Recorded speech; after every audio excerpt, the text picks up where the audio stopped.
everybody. Welcome back. I'm very happy to have you here on my channel today.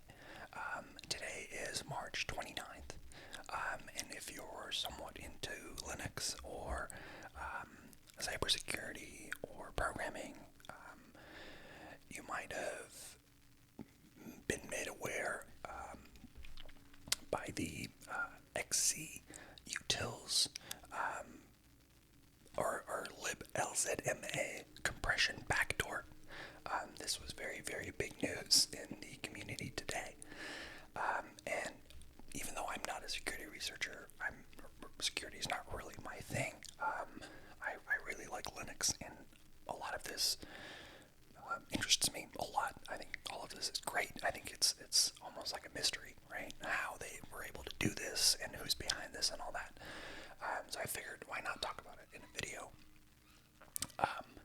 and just chat about it and have some fun. So first off, I want to thank the Same Sam for this cool write-up. I will put a link to this in the description. There's also a bunch of other people that worked on this, and maybe more importantly so, I want to thank Andres Frund, I don't know how to pronounce it. I know he's German, who discovered the vulnerability and reported it to the right people and got it out there so that this person who introduced this backdoor vulnerability obviously didn't gain anything from it, despite, as you will see, incredibly hard work and dedication to get that vulnerability in there. So let's read it from the top, and let's see what this is all about. So FAQ on the XC utils backdoor. Background: on March 29th, 2024, which is today, a backdoor was discovered in XC-utils, a suite of software that gives developers lossless compression. This package is commonly used for compressing release turbols, software packages, kernel images, and init RAM-FS images. It is very widely distributed. Statistically, your average Linux or macOS system will have it installed for convenience. This backdoor is very indirect and only shows up when a few known specific criteria are met. Others may be yet discovered. However, this backdoor is at least triggerable by remote unprivileged systems connecting to public SSH ports. This has been seen in the wild, where it gets activated by connections, resulting in performance issues. We do not know yet what is required to bypass authentication, etc. with it, and I'm sure this will all come out in the next couple days when a lot of people actually get to see what's going on inside it. I think a lot of people are still getting familiar with the details, and then as soon as it sort of winds down, actual security researchers will sort of dig into it and see what the hell this is all about. We're reasonably sure the following things need to be true for your system to be vulnerable. You need to be running a distro that uses glibc for iFunk. You need to have versions of 5.6.0 or 5.6.1 or XC or liblzma installed. XZ or Z utils provides the library liblzma, likely only true if running a rolling release distro and updating religiously. So Arch users most likely, or any rolling release distribution. God knows what would have happened if this wasn't discovered earlier, where this package would have made it into Fedora and then Red Hat, or like an actual stable version of Ubuntu, and yada yada yada yada. So, because nobody realistically who's running Arch on production servers, right? Like, not that many people. Well, if you're a freaking nerd and you're running Gentoo and you have some AMI, maybe, but hey, that's not smart. Well, I guess it's nuanced. We know that the combination of systemd and patched OpenSSH are vulnerable, but pending further analysis of the payload, we cannot be certain that other configurations aren't. While not scaremongering, it is important to be clear that at this stage, we got lucky, and there may well be other effects of the infected liblzma. If you're running a publicly accessible SSHD,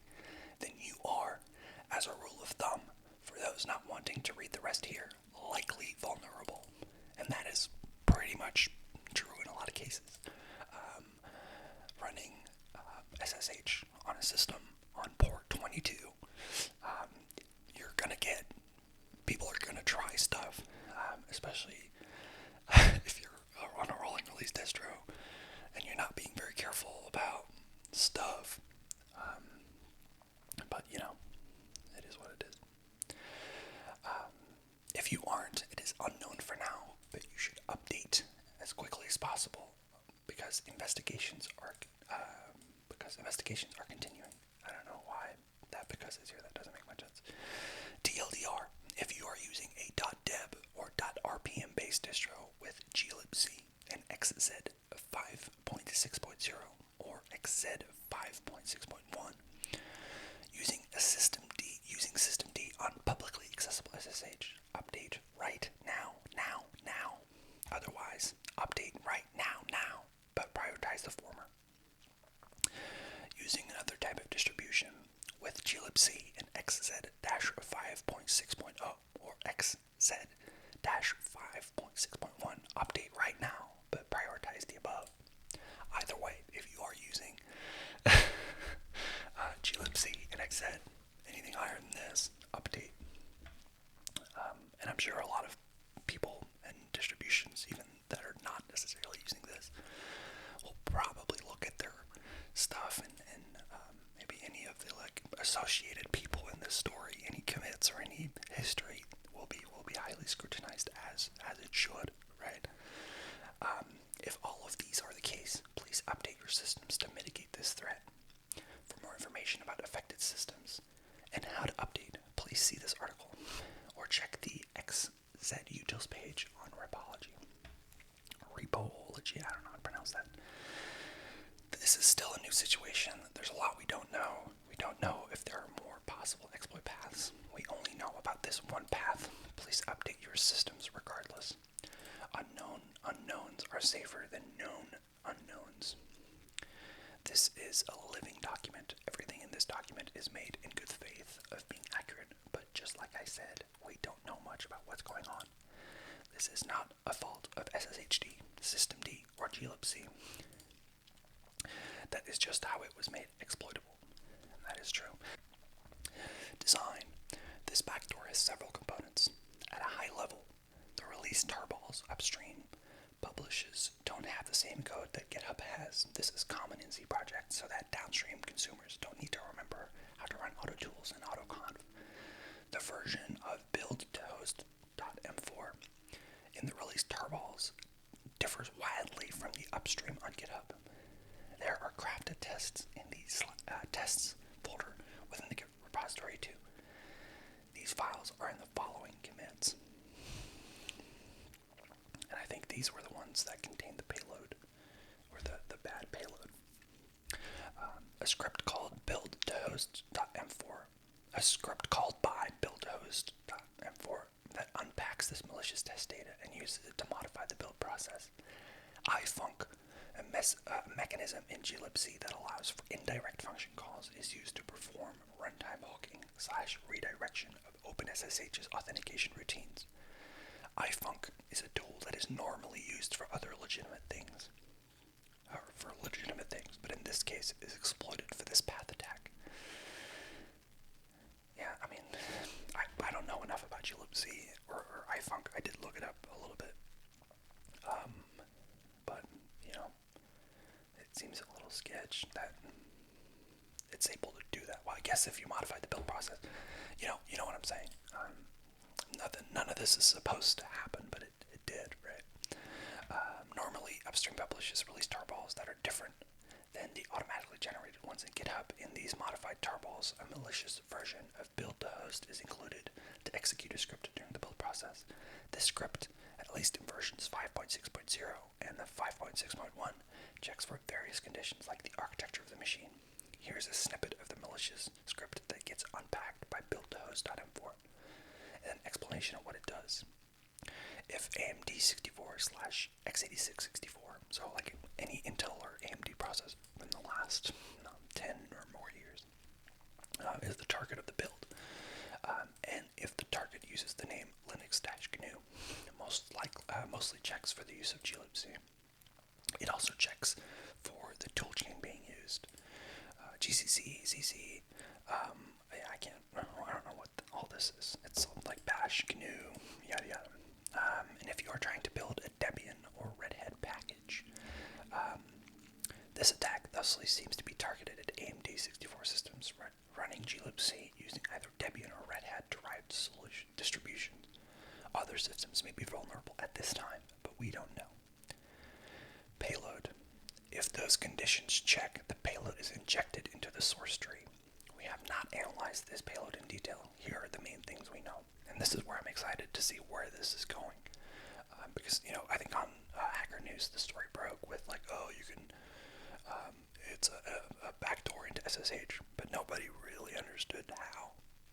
So I'm excited to see how this actually worked. Well, I've already read this, so they know a little bit, but there's, I think, a lot more to be seen. The payload activates if the running program has the process name /usr/sbin sshd. Systems that put sshd in /usr/bin or any other folder may or may not be vulnerable. I wonder why. You're going through all this length to check for the right system and the right, yada yada, only to do that. If I was either they're very targeted at someone, and again, I'm not a security researcher or expert or anything like that. It's just weird that they would not do that, because that's where I put all my stuff, right? Maybe SSHD installs in this directory by default. I'm not sure. It may be active in other scenarios too, possibly even unrelated to SSH. We don't know what the payload is intended to do. We are investigating. Vanilla upstream OpenSSH isn't affected unless one of its dependencies, like liblzma, update Leonard Bootering via Fox Boron mentions that it may happen via PAM, libzlinux, libzlma, and possibly in other use cases too. The payload is loaded into SSHD directly. SSHD is often patched to support systemd notify so that other services can start when SSHD is running. Liblzma is loaded because it's dependent on by other parts of libsystemd. This is not the fault of systemd. This is more unfortunate. The patch that most distributions use is available here. If this payload is loaded in OpenSSH, SSHD, the RSA public decrypt function will be redirected into a malicious implementation. We have observed that this malicious implementation can be used to bypass authentication. Further research is being done to explain why. So this is a very elaborate and very targeted attack on SSH, and obviously if you can disable or somehow bypass SSH authentication, you can get in, right? And that's not good. Not at all. People. We do not want to speculate on the people behind this project in this document. This is not a productive use of our time, and law enforcement will be able to handle identifying those responsible. They are likely patching their system too. Exit Utils has two maintainers, Lassie Collin or Larzu, has maintained XZ since the beginning of 2009, and before that, LZMA Utils. Gia Tan, or Gia T75, who started contributing to XZ in the last 2 to 2.5 years, gained commit access and then released manager rights about 1.5 years ago. So this is the person, if you go back into the XZ, the XZ repository, or the commit log, he or they, I don't know if it's a man or a woman, has committed all the backdoor and all the code behind all of this. So that's interesting, who that is and what their motives may or may not have been. I know a lot of people on Reddit, on Hacker News, were speculating about whether or not that might be like a government-backed group or like a nation-state trying to just get a backdoor into some system they want access to. Either way, I think to me the most scary part, or the most fascinating part about this whole story, is the fact that they this is a project. Like if they were contributing to this project because they, were working on it and they used it and they liked it the way you contribute to open source software normally for 2.5 years, only to then, like, in a matter of, I don't know what the exact timeline is, but to like switch around and put a backdoor in it. What are your motives? And like, dude, right? Alternatively, if this is a state-backed thing, and this is like obviously trust building, where some guy is an active maintainer, and then suddenly, or maybe not suddenly, but like secretly, they're not really even a guy. They're like an actual organization doing stuff. That's scary, right? How many other projects have these, like, I'll call them sleeper agents or whatever in them? And this is a freaking like compression package for all we know. And I'm not trying to cause panic or whatever, but for all we know, there's people working at regular companies or contributing to actual like core low-level packages or others, like actual like stuff that I feel like it would be easier to exploit or closer to the core of what you're trying to get at. Like the NSA. Fucking NSA probably has backdoors everywhere. Like especially Windows, right? Like I feel like that's almost known, as they've just like been putting stuff in there because they can. This is one guy. I doubt this is I doubt this is the first time a nation state has ever tried this, right? Anyway, enough rambling. Let's finish this up. Lassie regularly has internet breaks and is on one at the moment, but started before this all kicked off. We believe CISA may be trying to get in contact with him. That is, depending on whether or not he has any involvement in this. Well, obviously, I think pretty clear that this account, whether or not it was this person, their account got compromised, whatever, but, whether or not he has any involvement in this is still unknown.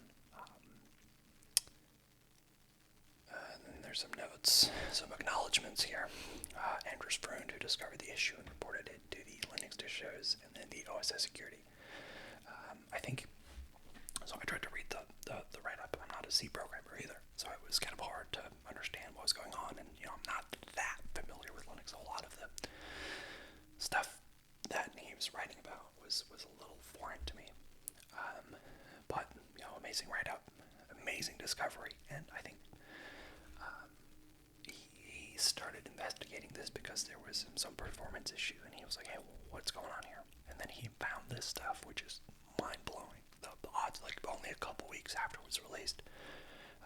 Again, like I said earlier, if this had been a dormant bug, like unfound, hidden, and it gotten into stable Ubuntu and stable Red Hat and stable Fedora and all. Well, I don't know if there's a stable Fedora anymore.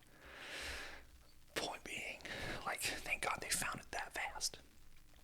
Otherwise, that may have been quite the problem for especially enterprise, right?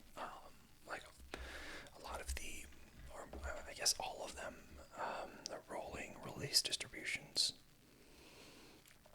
Again, the rolling release distributions. If you're using yada yada, all these stuff, but like if this got into Red Hat Linux, there's a lot of companies using Red Hat Linux. There's a lot of companies that do not care about updating their systems regularly. If this was a vulnerability that had been around for longer, and we don't even know if it is, but if this had been around for longer, this could have been like Log4j, if you remember that. I don't know if it was last year. It could have been that, but a million times bigger, right? Well, maybe not, but either way, it could have been a lot bigger. But we're lucky that it isn't. So yeah, I think that's the write-up. There's a lot of interesting comments. I highly recommend going on Hacker News if you're interested about this stuff and just reading about it and figuring things out. And there's a lot of interesting comments and theories. And I don't mean to like romanticize a software bug or a software vulnerability. Sorry, but pretty interesting stuff. it's cool to see, and it's cool to see, I think, the whole community come together and, like, you know, I wouldn't say condemn someone, but, like, you know, it for once everybody in the Linux community is on the same side. I feel like there's like a constant war going on between Arch users and Debian users, and I can't think of any other distributions, Fedora users, and they're all kind of like clashing all the time. And now everybody's like, yeah, fuck this guy, right? Like, that's good, that's lovely. I love to see it. And I say we. I had no involvement in this whatsoever. Someone found the vulnerability fast, and that's great. So, awesome work. I hope you enjoyed this video. Do leave a like, leave a comment. Let me know what you think about all of this, and if this changed your opinion on dependencies and supply chain attacks and stuff. Because I don't mean to be rambling on, but I think a lot of people have always been talking about, like, these really, really elaborate supply chain attacks that, like, you can't really protect against, right? Because as much as you can be, up to date about your Linux packages, you cannot tell me that when you update from XE 5.5.7 to 5.6.1, you're going to read what changed, and you're going to look at the files, and you're going to look at this, and you're going to see that this is a vulnerability. No way. You can't tell me that. That is impossible. If,